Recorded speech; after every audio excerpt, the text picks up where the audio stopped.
Sirih berlipat, sirih pinang, sirih dari Pulau Mutiara.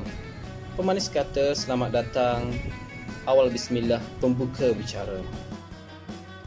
Assalamualaikum warahmatullahi wabarakatuh dan selamat sejahtera kepada semua, terutamanya anak-anak pelajar Matarana Semarang. Hari ini bersama saya Cikgu Yunus yang akan berkongsi berkenaan dengan teknik mudah untuk belajar novel, iaitu cara mengembangkan aspek komsas dalam novel melalui nilai murni. Novel yang cikgu nak tekankan hari ini ialah novel Pantai Kasih. Cikgu juga mengajar novel Bima Sakti Menari untuk tingkatan 5. InsyaAllah kita teruskan dengan sesi pembelajaran kita pada hari ini. Baik, sebelum kita pergi dengan lebih lanjut berkaitan dengan teknik untuk mengembangkan aspek komsas melalui nilai murni, kita kena kenal dulu novel yang kita belajar. Novel yang pertama iaitu novel Pantai Kasih karya Azmah Nordin. Tema novel ini ialah ketabahan seorang wanita menghadapi pelbagai rintangan dalam hidupnya. Jadi anda semua pun dah sedia maklum, mungkin semua anak-anak pelajar dah habis baca, yang mana novel ini mengisahkan tentang seorang doktor pakar, iaitu Dr. Raihat yang menghadapi pelbagai dugaan dalam meneruskan kehidupan dia sebagai seorang isteri, sebagai seorang ibu, sebagai seorang doktor pakar, sebagai seorang sahabat, rakan kerja. Jadi banyak peristiwa-peristiwa menarik dalam novel ini. Dan banyak juga nilai yang kita peroleh daripada novel ini. Jadi daripada nilai tersebut kita akan kembangkan kepada aspek komsas yang lain. Untuk novel yang kedua ialah novel Bima Sakti Menari. Novel ini bertemakan kegigihan anak muda dalam usaha melestarikan alus kita. Semua pun rasa pelajar tingkatan 5 mungkin dah habis baca. Novel ini mengisahkan tentang seorang wanita iaitu Nurul Hafsah, yang mana beliau bersama sahabatnya, semua sahabatnya dan juga beberapa watak lain lagi lah dalam usaha mempertahankan kawasan simpan langit gelap dan juga kawasan habitat kelip-kelip. Dalam novel ini banyak juga nilai-nilai yang diperolehi. InsyaAllah daripada nilai tersebut anda semua boleh kembangkan kepada aspek komsas yang lain, seterusnya membantu anda untuk menjawab soalan novel 4A terutamanya, insyaAllah. Baik, kita tengok bagaimana cara nak kembangkan aspek komsas daripada nilai.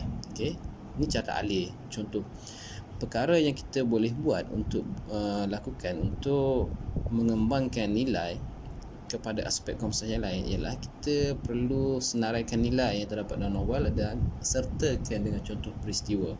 Selepas tu kita juga perlu tahu format aspek komsas yang lain untuk kita sesuaikan dengan nilai yang kita perolehi. Seterusnya kita pun buatlah aspek komsas tersebut.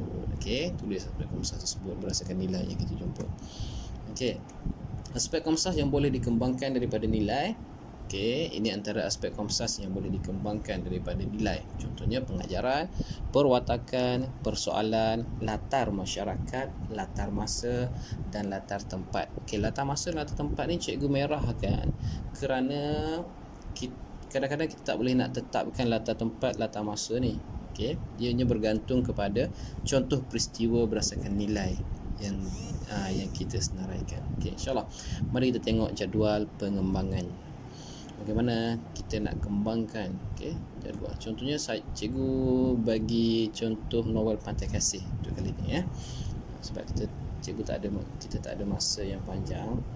Jadi kita fokus pada novel Pantai Kasih sahaja. Tengok contoh, cikgu dah senaraikan nilai yang terdapat dalam novel ini. Ada 5 nilai cikgu senaraikan, iaitu nilai kasih sayang, nilai keberanian, nilai kebijaksanaan dan nilai kerajinan.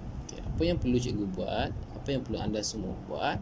Pertama, nilai kasih sayang. Apabila anda dah jumpa nilai kasih sayang, sertakan dengan contoh peristiwa yang sesuai dengan nilai tersebut. Ini nilai, ini peristiwa. Sebab apa kita kena ada peristiwa? Sebab peristiwa ini akan digunakan untuk menjawab aspek komsas yang lain. Selepas kita dah dapat nilai, kita dapat contoh peristiwa, jadi kita dah boleh kembangkan kepada aspek komsas yang lain, iaitu persoalan, pengajaran, perwatakan dan lain-lain. nilai, sertakan peristiwa. Selepas tu kita dah boleh kembangkan kepada aspek konversasi yang lain. Okey, tengok persoalan. Daripada nilai kasih sayang, kita boleh wujudkan persoalan, iaitu persoalan tentang kasih sayang terhadap ahli keluarga, pengajaran. Kita hendaklah menyayangi. Kata kunci, okey, kata kunci sayang, kasih sayang, okey, perlu ada dalam setiap aspek konversasi yang kita beri.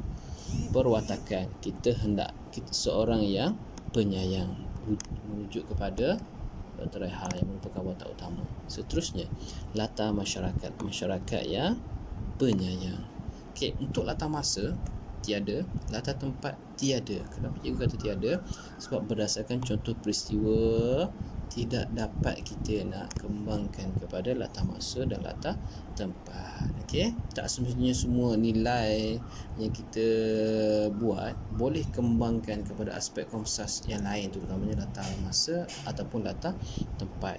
Okey, kita tengok contoh yang kedua. Okey, contoh yang kedua iaitu nilai keberanian.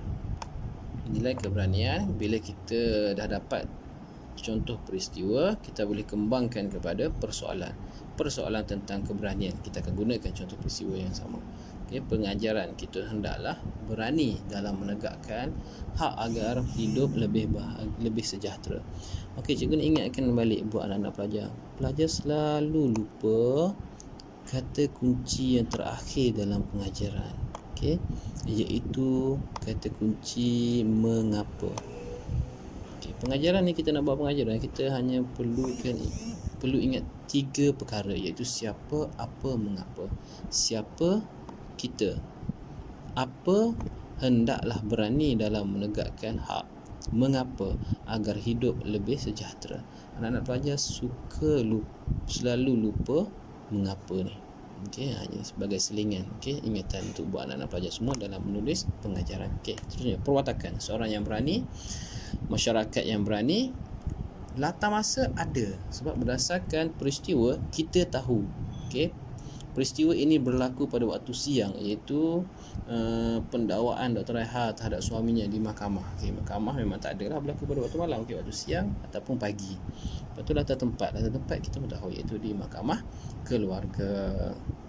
Okey, baik, sebagai tugasan, anak-anak pelajar lengkapkan kolom-kolom yang seterusnya ataupun jadual ini. Lengkapkan jadual ini, InsyaAllah. Okey, begitu juga untuk novel Bima Sakti Menari. Wujudkan jadual sebegini, jadikan sebagai nota, tunjuk kepada guru anda dan boleh simpan untuk rujukan anda pada masa mendatang. Okey, InsyaAllah.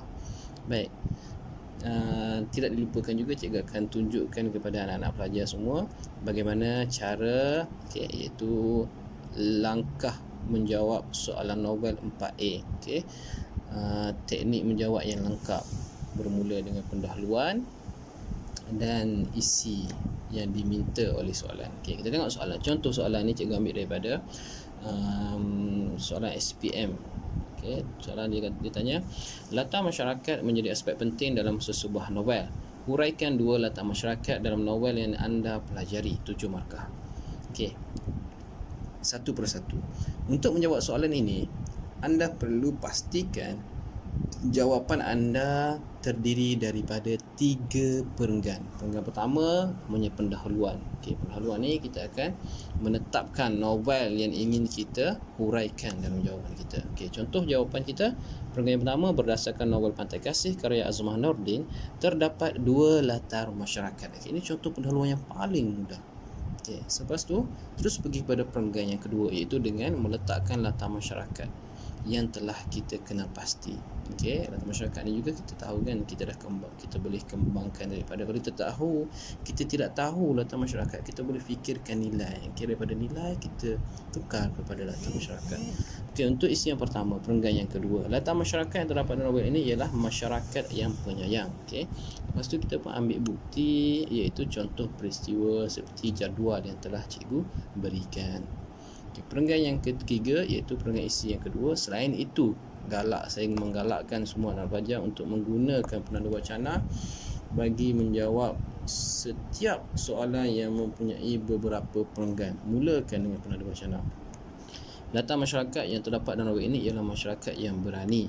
Okey, sebagai buktinya, beri contoh peristiwa seperti mana yang telah kita senaraikan dalam jadual tadi. Okey, baik. Berkenaan dengan pemarkahan. Okey, untuk pemarkahan soalan ini, 2 markah untuk isi yang pertama, 2 markah untuk isi yang kedua. Di mana 3 markah lagi? 3 markah lagi ialah markah bahasa. Sebab tu cikgu menggalakkan sangat anak-anak pelajar semua pastikan penggunaan penanda wacana, ayat pastikan gramatis, tidak berlaku kesalahan tata bahasa dan sebagainya. Okey, untuk memastikan anak-anak semua mendapat 7 markah. Okey, markah pertama pada jawapan dan yang kedua ialah huraian, iaitu contoh peristiwa. Ketiga dan markah yang keempat. Seterusnya 3 markah bahasa. Okey, itu saja daripada cikgu perkongsian hari ini. InsyaAllah sekiranya ada soalan ataupun kemusykilan, boleh komen ataupun tanya cik saya secara direct lah, insyaAllah. Itu saja. Kita jumpa lagi. Cikgu ada sediakan latihan, boleh buat latihan tersebut. Nanti kita akan adakan perbincangan. Okey, jangan lupa bahasa Melayu itu mudah, tapi jangan terlalu mudah. Assalamualaikum warahmatullahi wabarakatuh. Salam bahagia.